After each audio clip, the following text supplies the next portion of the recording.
Bismillahirrahmanirrahim. Assalamualaikum warahmatullahi wabarakatuh and salam sejahtera. Welcome to the Higher Education Virtual Expo 2023 webinar session. With me today is Yang Mulia Ian Suni from Mahkota Maju Sendirian Berhad, who will be presenting a topic on skill education and industry, how to work well together. Without further ado, I invite you to start your presentation.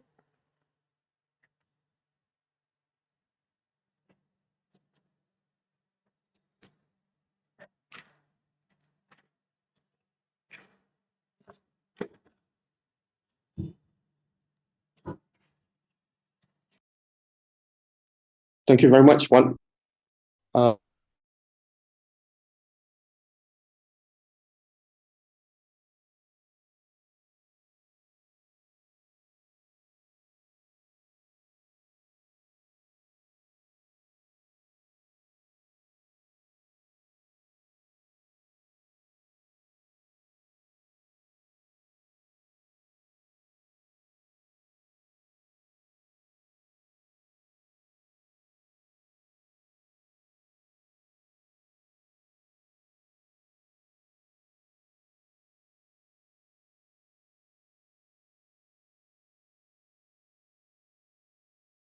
Got disconnected.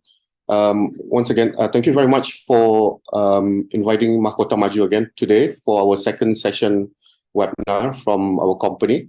As yesterday, we talked a bit on how our company support the industries in Brunei since our establishment back in 2014. And today it's actually it's a continuing it's a continuous topic to what we're going to discuss, where how actually skill education and the industry can actually work together. And pretty much it's a prime time now, because we have from the government agencies, especially the Ministry of Education, under technical education, where we're working closely with several training providers here in Brunei,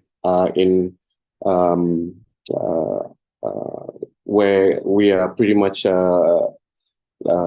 more accustomed to vocational training, as we say, but it's actually a skill training. So I'm going to share you my screen shortly.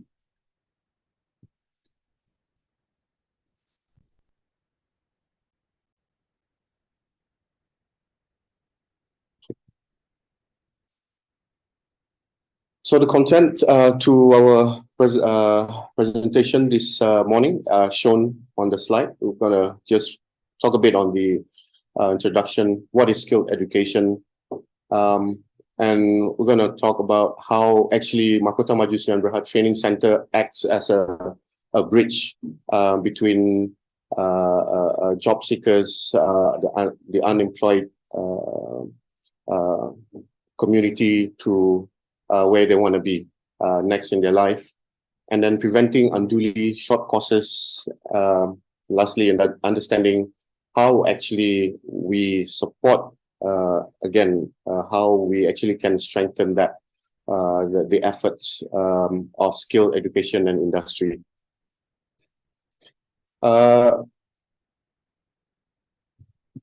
There's actually continuing variations in quality between providers. We have several training providers here in Brunei, and there's been concerns about the relationships between the regulator and providers. But we can assure you that, for example, Mahkota Maju Sdn Bhd, we are a SHINA approved training provider, and at the same time we adhere to local and also international rules and regulations. That's what we can assure the public. And secondly is the qualification system that is, well, some people say it's slow to respond to changes in the industry skills needs, because as we know that several treasury, we have treasury system in Brunei, as just like other tertiary education anywhere else within the world, usually to be specialized or to be skilled, you will have to go through the education system where you may gonna sit for about a year or so or more to just complete a certificate or a diploma or even a degree level. The third one, the scenario that we have is the funding system, where we have people coming from different backgrounds. Some can afford to go to vocational trainings, private trainings, and whatnot. Some don't, and at the end, they reach to that point where they hit the wall, and there's no light at the end of the tunnel. Third one is a lack of clear and useful information on vocational careers, especially for new entrants. We know that employment rate is actually is still high in Brunei. It's one of the highest within the region. Please correct me if I'm wrong. I mean, with the current vocational trainings that we have, or the tertiary institutions that we have in Brunei, you click on the website, for example, that will show you whatever programs that you need. But these programs are long programs. And again, as I said, if you have somebody who, let's say a school leaver, maybe who does not possess any O levels and where would he go next for him to actually acquire skill sets, knowledge, and thus at the end of the day to get a job where he can feed a family. Unclear secondary school pathways into skill education. This probably be 5 years ago, maybe 10 years ago, maybe, but now I think it's more. We're in the works now, alhamdulillah. We can see that, especially with the technical training, IBTE has been very rigorous with coming up with new trainings, new programs for our future assets. And lastly is the access issues for school leavers and second chance learners seeking skills that will help them obtain and stay in. Again, this is something that I've said about earlier on. So, which we as a training provider in Brunei, this is something that we've seen. We've seen what's happening. We've seen, especially with the school leavers, what we're actually doing for them. And this is why the formation of the training center for the company actually. One big word that we holding on the sustainable growth, sustainable development. This is something that we try to give back to the community.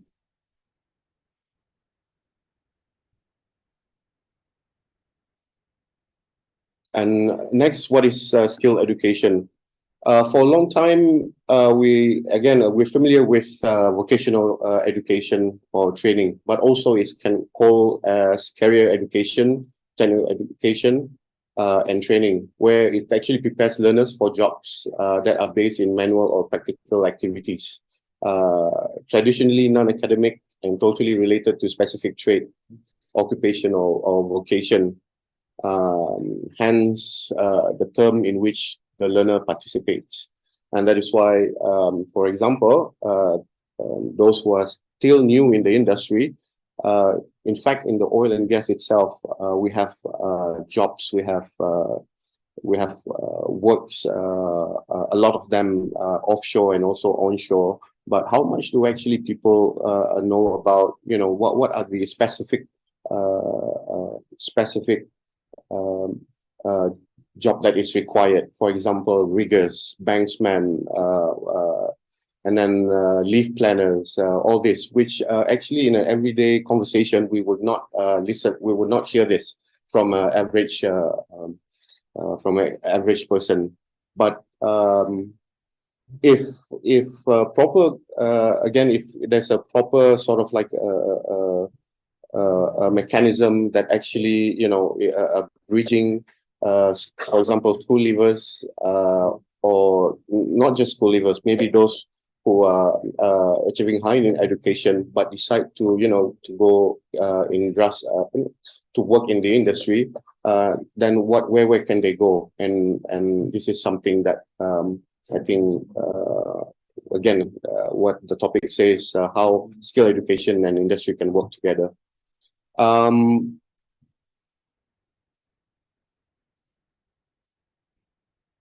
The bridge is to have our participants to be work ready.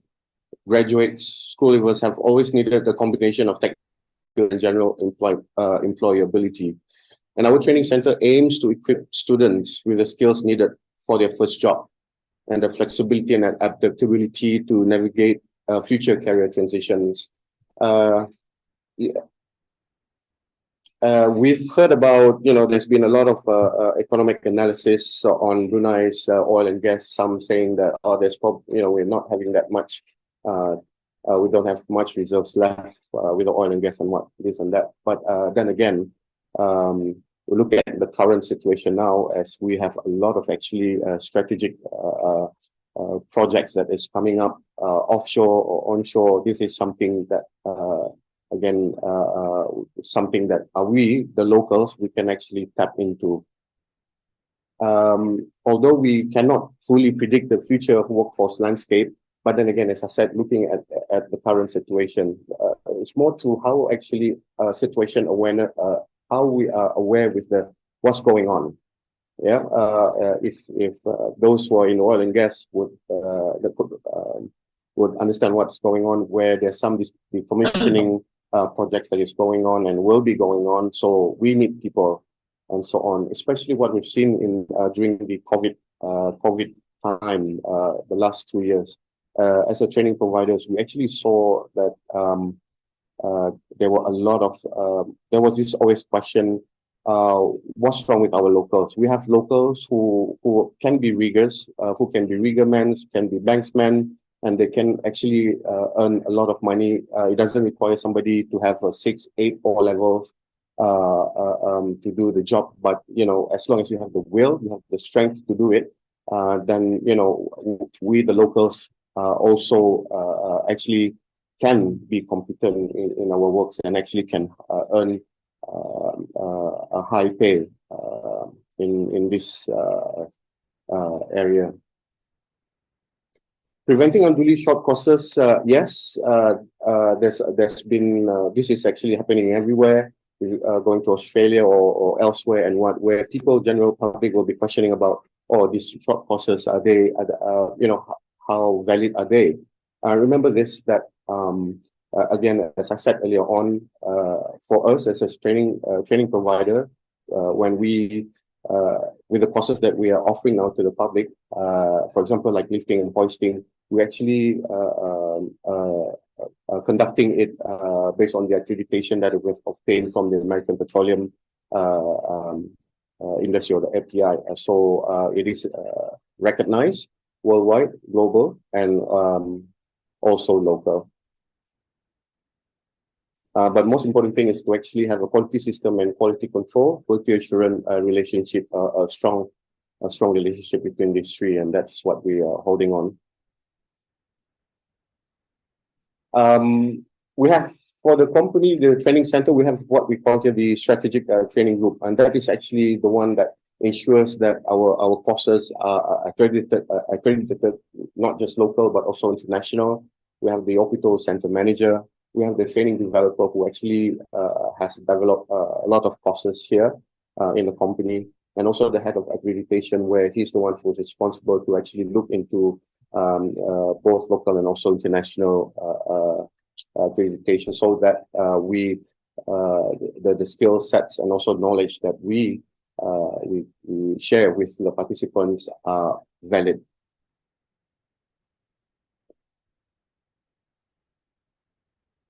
We provide skill and non-skill training, lifting and hoisting, defensive driving, safety training, and also other approved courses. Again, if you want to look into these courses, there's actually a brochure that is attached to our booth.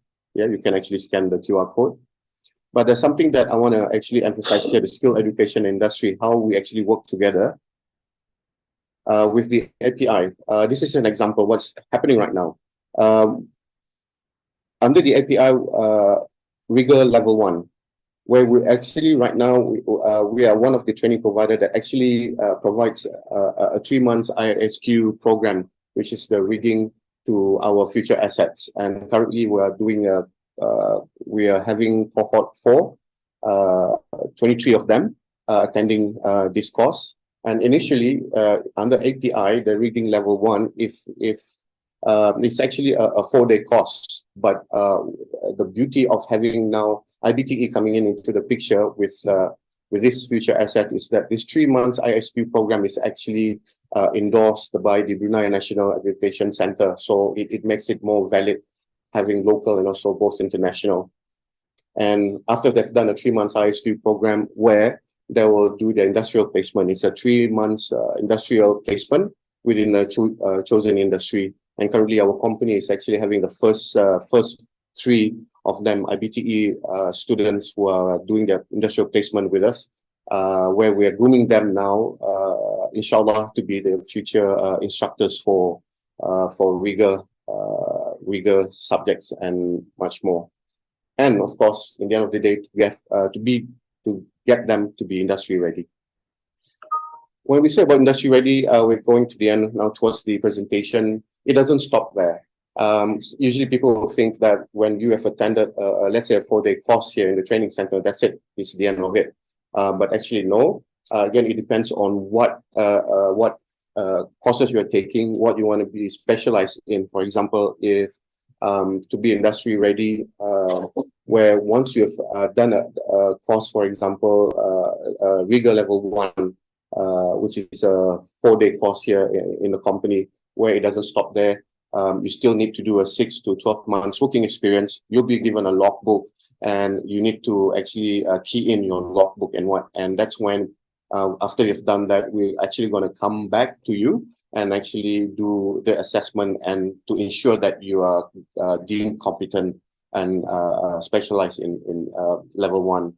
And that's how it goes again to level 2 and level 3. So it's actually a continuous process from when you step in doing the course until ensuring that you're competent and you're ready for the industry. So yeah, that's the end of our presentation on the skilled education industry and how actually we can work well together. So I think I'll open the floor for question and answers.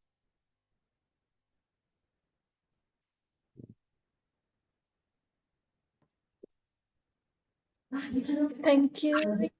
Thank you for your insightful presentation. Before moving to the next segment, I would like to remind the presenter we have about few minutes left. We will proceed for Q&A session.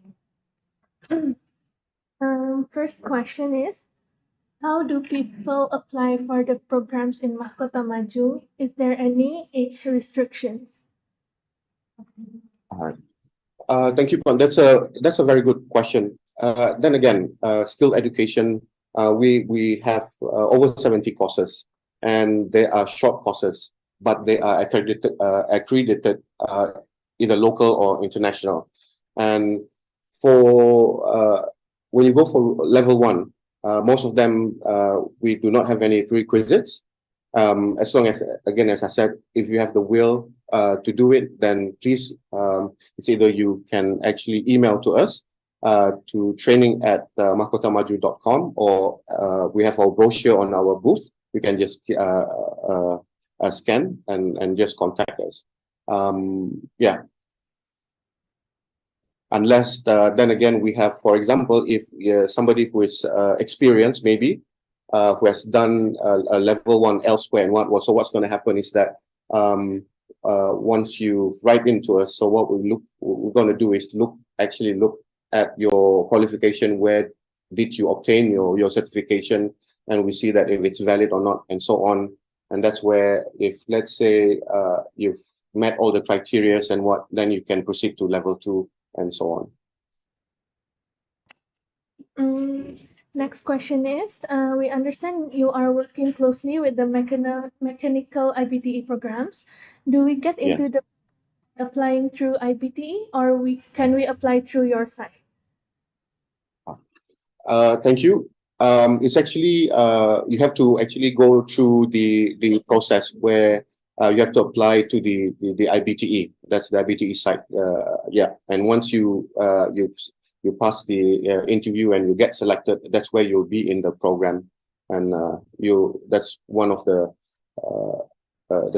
formalities that you need to do. Yeah. Thank you, Yang Mulia Ian Suni, for answering the question. We hope this session has been beneficial for our viewers. Should you have any queries or in need of further information, you may browse through their booth in our Higher Education Virtual Expo website at hechiexpo.moe.gov.bn. Thank you for joining us. See you soon in our next webinar session starting at 11:50 a.m. Assalamualaikum warahmatullahi wabarakatuh.